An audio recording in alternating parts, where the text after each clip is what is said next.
Hello everybody. I'd like to share an automatic potion brewing system that I built for Minecraft 1.9. This produces a lot of potions quickly, but it should be a survival-friendly build.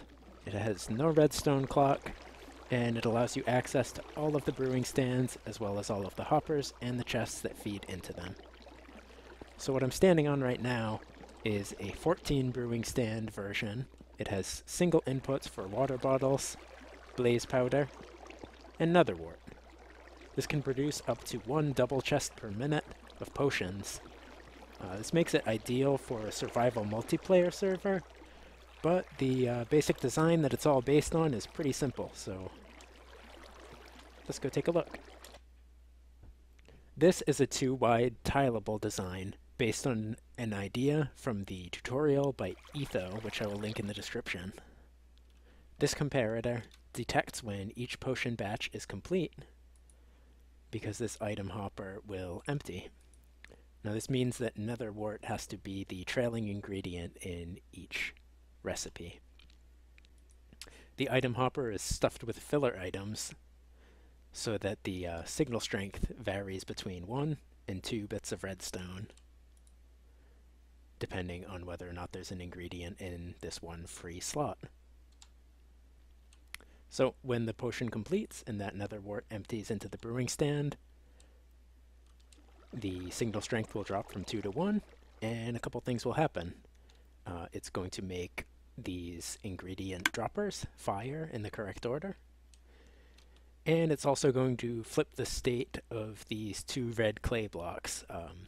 The flow of bottles into and out of the brewing stand is controlled by these 2 blocks, and whether or not they're getting power from the torches beneath them. This is all happening in just 2 blocks wide, and the design is tileable, which means that I can place an exact copy next to it, and everything works as intended. The redstone signals do not interfere. It doesn't cost a lot to build one of these. The building materials are pictured here. And in terms of raw materials, it looks something like this. So those are the materials to build just one of these lanes, and you can build as many as you want. I've kept the inputs and outputs simple for demonstration here. I've just got a chest for blaze powder, a chest for bottles, and the output is just emptying into a single chest. What I showed you earlier is a bit more complicated, but I'd like to just start with a tutorial on the simple design. I'm going to be building a 4-lane wide version, as one might do in survival.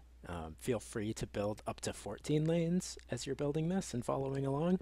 I'm going to be marking the difference between the lanes by these slight differences in texture between smooth and rough texture, and I hope that'll make things a little bit more clear. So, to start out, we're going to make a little bit of a checkerboard in the floor, like so. 3 and 2 blocks. 3 and 2 blocks.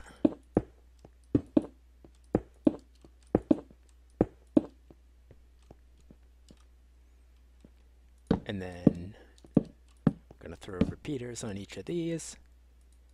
4 ticks for the first 3, and then 3 ticks, and that's at 1 tick.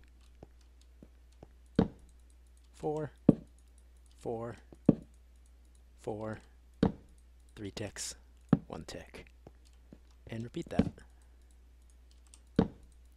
If you're building this in survival, I guess you don't need to tear up the checkerboard in the ground, but you'll want to indicate that redstone's on here so you don't accidentally dig up your repeaters.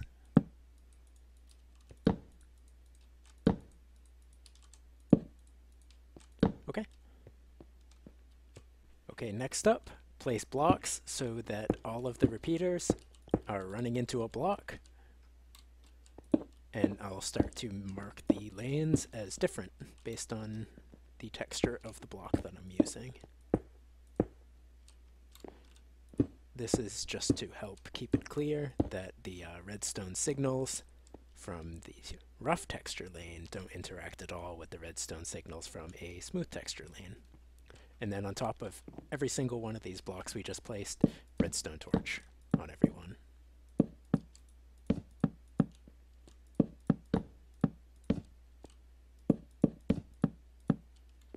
Okay, next up, place blocks behind each one of these repeaters. And then on top of these blocks, redstone dust.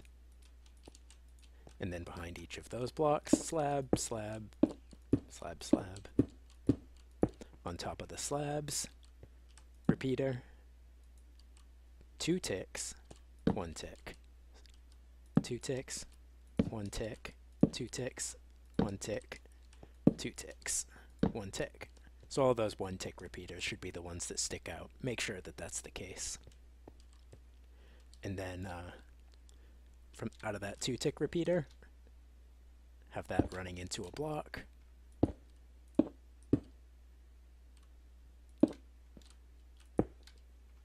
Torch on the block.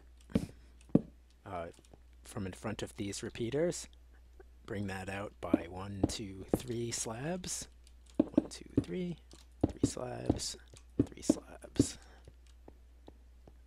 And then we'll go block, redstone, block, knock out the slab, knock out the slab, block, redstone, block, knock out the slab, knock out the slab, block, block, redstone, knock out the slabs.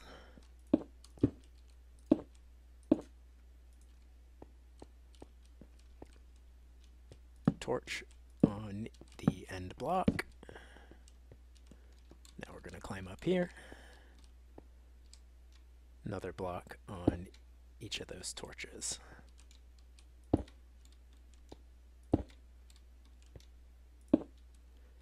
And then a torch on the side of those blocks.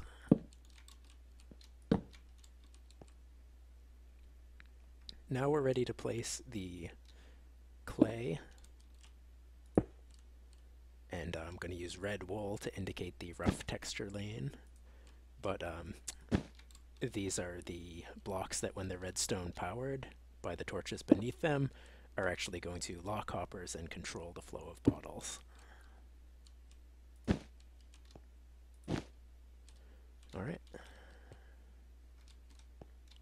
Now let's put a sacrificial block on top of each of these. And we're ready to place brewing stands. Okay, against each of those temporary blocks, I'm going to come in and place a brewing stand. And then you got to be careful with this placement. You're going to shift click on the narrow edge of this brewing stand hitbox. And you should get a hopper that is running into the side of the brewing stand. That's where the water bottles are going to flow in. And then you can put a hopper out the bottom and another one. So brewing stand, shift click one into the side, out of the bottom, out of the bottom. Brewing stand, hopper in the side, 2 hoppers out the bottom. And we'll do that one more time. Okay, next, take a temporary block, place it on top of this repeater. Place a solid block against the temporary solid block. And another one on top of that repeater. You're going to have to shift click when you place it on top of the repeaters, don't forget that. If you mess up the repeater timings, just make sure to put them back the way they're supposed to be. So now we can climb on top of here. Shift click a hopper running into the top of the brewing stand and a dropper facing towards us on top of that. Hop across here and do that for all of the other rows.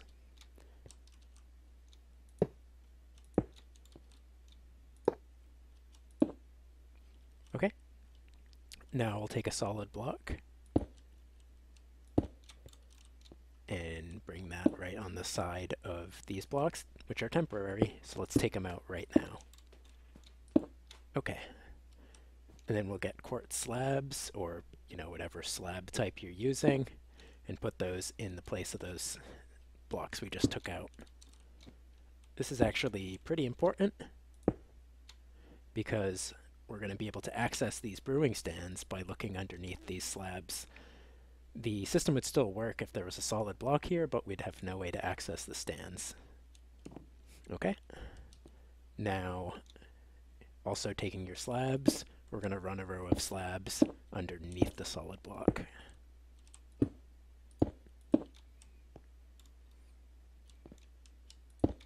Like so. And one more. Okay. Now, solid blocks. One down from there.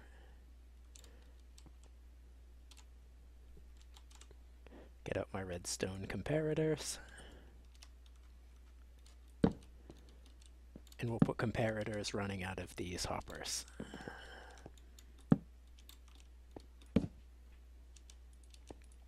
Redstone dust. 2 blocks out of each comparator. And then a line of redstone running along the side. Take redstone torches. And on each of these solid blocks on the end of your redstone line, torches on 2 sides.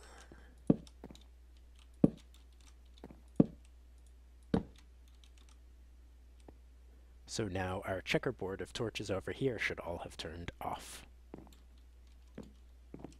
Okay, so next thing, just top back up on these blocks and then place carpets on top of torches all along this row.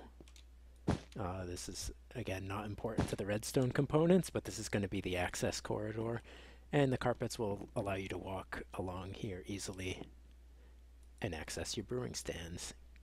And that's really just in case you get a bad potion recipe and it blocks up the brewing stand, or in case you want to come in and grab some potions that are stuck in here while the machine is turned off. You can do all of those things from here. Next task is to carry the redstone signal up to where the ingredient droppers are going to go. So now we're going to build another checkerboard of blocks on top of our checkerboard of redstone torches.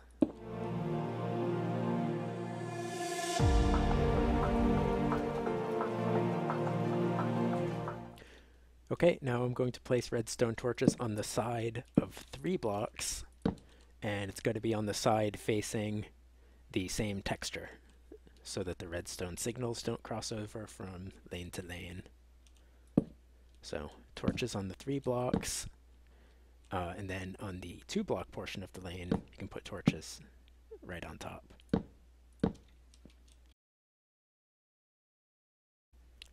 Okay, now on top of the sideways torches, you can place solid blocks. And then on top of these, you're going to place droppers facing upwards, so it's easy enough to jump and place the first one. And then you're just going to go along and place 5 droppers, like so.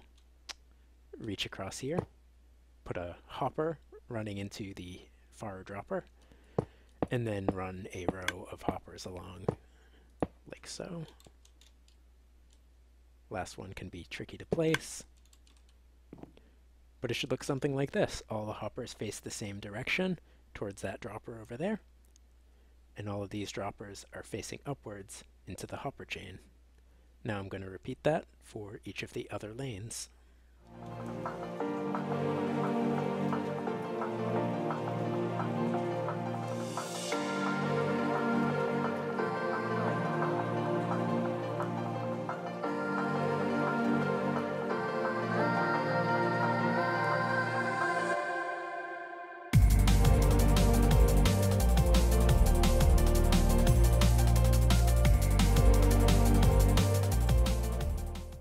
So this machine is almost done. Let's take a moment now to define the access corridor. So we'll take a block at this level with the lower torch that's controlling the flow of water bottles. And we want to have this corridor here so that you can always make sure your water bottle chests and hoppers are, not getting clogged up with any items. Maybe you're digging this out in survival, and you know you get some cobblestone falling in there. Just whatever the case, you always want to be able to remove that stuff. So we're just going to make sure that there's always a corridor so you can walk back here and get at the hoppers.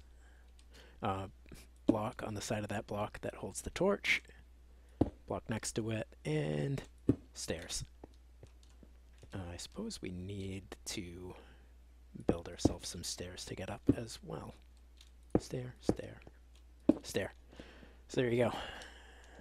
That's an access corridor, both in front of and behind our brewing stands. Now, let's come in here, and this is another careful placement. You're going to have to hold shift and aim at this very narrow hitbox on the side of the brewing stand. This is where you're going to put in blaze powder. So if you're building this in Minecraft 1.8, you really don't even need these hoppers here yet, but let's go ahead and put them in because this is intended for Minecraft 1.9. Okay, now we're ready to stuff the item hoppers with filler items. So you're going to take some item that isn't a potion ingredient and will not get pushed into a brewing stand by a hopper. So you know that can be sticks, it can be stones, sandstone, whatever. You need 26 of them for each lane that you're building, and you want to rename them on an anvil with filler or, you know, some other name. Okay, and then we'll go put these in the hoppers. So we need 22 items, and we need to leave only one slot open. So that means 19 items plus 3 extra. And you want to do that in every hopper that is above the brewing stand. And then I'm going to take 4 items and put them in the blaze powder hopper. That's optional, but I recommend it.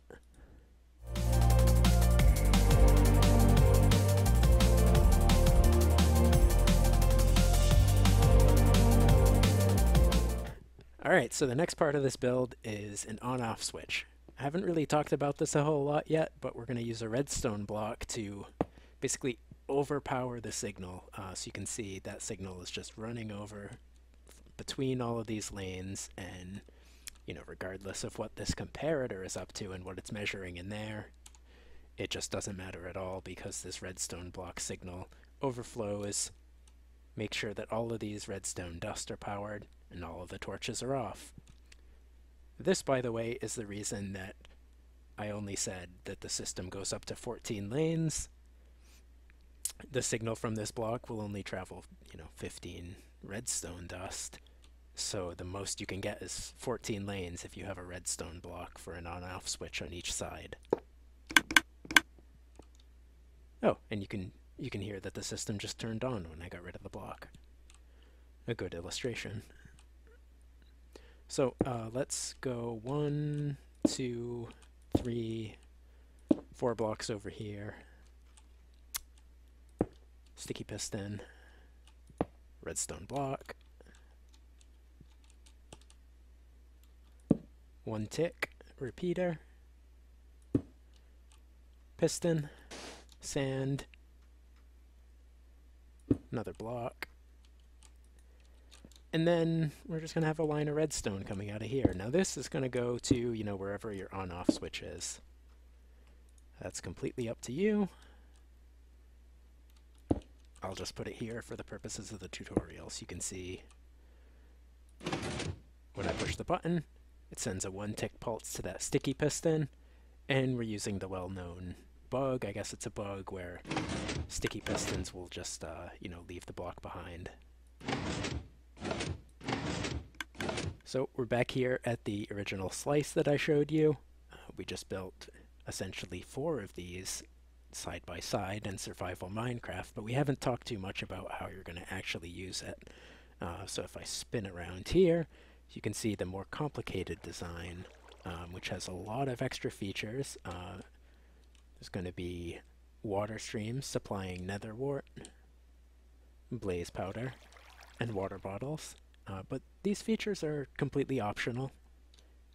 I've also got, indicator lights to tell you when your water bottles and blaze powder and nether wart are running low. That again is completely optional. But what's really important is that however you build your design, however you place the floor around this machine, you want to be able to interact directly with these droppers. This is where your ingredients go, and you want to always be able to program your recipe by interacting directly with these droppers. So you want to put your primary ingredients in this first dropper. Second dropper is for fermented spider eyes. The third dropper is for glowstone and redstone, so that'll give you either level 2 potions or extended potions. The fourth dropper is for gunpowder, or in Minecraft 1.9 it's going to be possible to use dragon's breath as well. Gunpowder makes splash potions, dragon breath for lingering potions, and then the final dropper is always nether wart. Alright, for the purposes of this tutorial, let's just make a simple item input system. Alright, so we'll come here, and into the side of this hopper, place another hopper, and then another hopper, trap chest, facing this way. Alright, and then for the water bottles, we'll do double chest, hopper running into that double chest, another one of those, and hopper. Now I'll repeat that for each lane.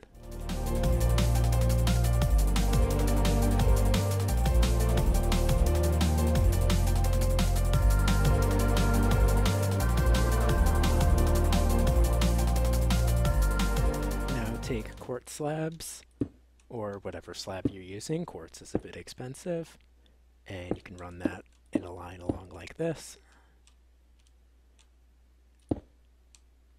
And then also behind it.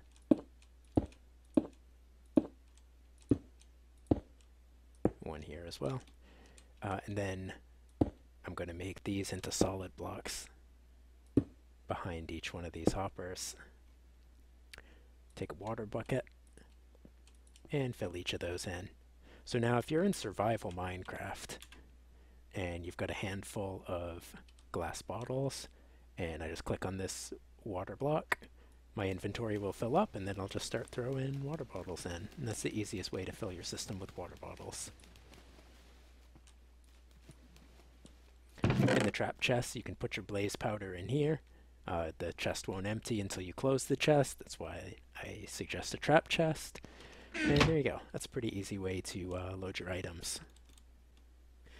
So unfortunately, this is not an item sorter tutorial. So for right now, I'm just going to stick some chests underneath each of these brew stands. And yeah, that's where the potions are going to go. I basically leave it up to you what to do with those. So I did find that I actually need 3 hoppers in a row underneath the brewing stand. Otherwise I was having some trouble with the hoppers getting backed up, so this is now a 3rd hopper underneath feeding into a double chest. So I'm filling in a floor with dark prismarine now.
So now you've seen the time lapse of placing the floor. This is just one example of a way to do it, but you know, you should do it in whatever way makes you happy. The whole idea, though, is that, you know, these droppers are going to be accessible at floor level. Get your nether wart in the last one. Primary ingredient up front here. And whatever else you need in between. Okay, I think there's only one more thing to discuss in this tutorial, and that is getting this ready to begin for the first time that you're going to turn the system on entirely. So let's go ahead and make sure that the system is powered off. The system is off when the redstone block is overpowering the signal in there. Let's just fly back in. So all we have to do now is place nether wart, 2 nether wart in each of the brewing stands. We need the first nether wart because, you know, nether wart is always the trailing recipe ingredient in here. And, you know, when we turned it on for the first time, there was no recipe before it to provide a trailing nether wart. Water bottles are going to be loaded, so, you know, as we just saw, they're going to get brewed into awkward potions. So go ahead and place 2 nether wart.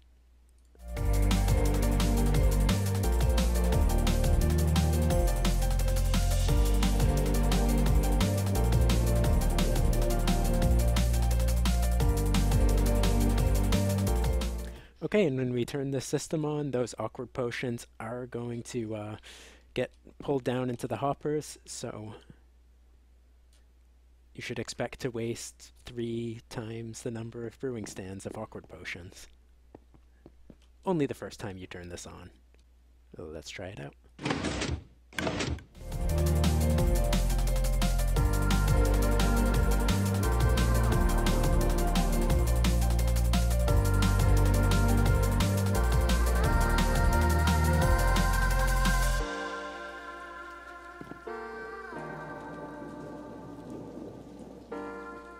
Alright, so that's pretty much it for the survival build tutorial.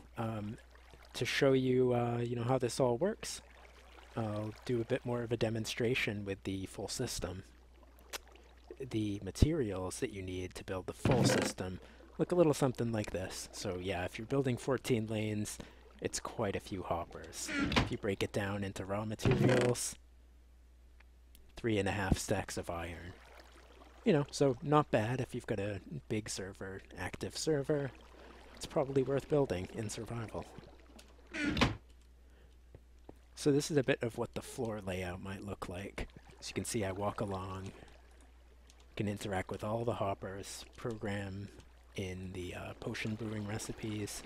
So you see this is a melon with a spider eye, so that's going to be damage potion. Level 2 with gunpowder makes it splash potion. And then each of these lanes will have a different potion brewing recipe. I've got an on-off switch. Now I can do my old water bottle trick right here. And this stream will carry the filled water bottles to every single lane of the system. Likewise, I can you know, fill my ender chest with blaze powder and then just chuck that into the water stream. And it'll flow down this stream. Nether wart's a similar story. Now, it's kind of a waste of iron to, you know, put a bunch of extra hoppers, and kind of a waste of redstone to put a bunch of extra comparators, just to tell you whether or not your nether wart's full or not. But I decided to do this anyway, because really, what you could do, if you're building this on a server, is you just hook up a nether wart farm directly to this water stream, and every time you harvest the nether wart farm, it'll just flow directly into your system. All 14 lanes. That's pretty good. And then I've also got a staircase, which leads down to the access corridors.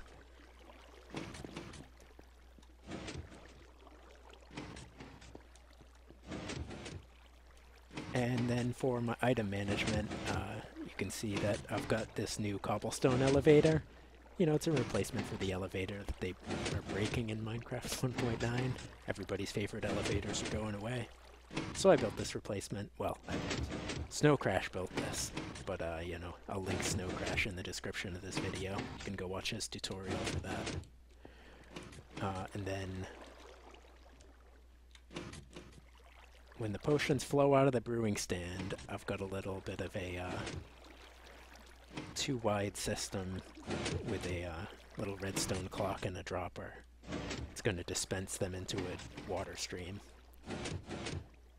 I'm not including this in my tutorial because this is one of the places where I really think the design could be improved. It's kind of a expensive way to just dispense your items. I hope you've enjoyed this video. If you did, leave a like, leave a comment. I'm not going to do a tutorial on the full-blown system. If there's interest, I might, but I'm just going to put up the world download. You can check it out for yourself. Yeah, thank you. Bye.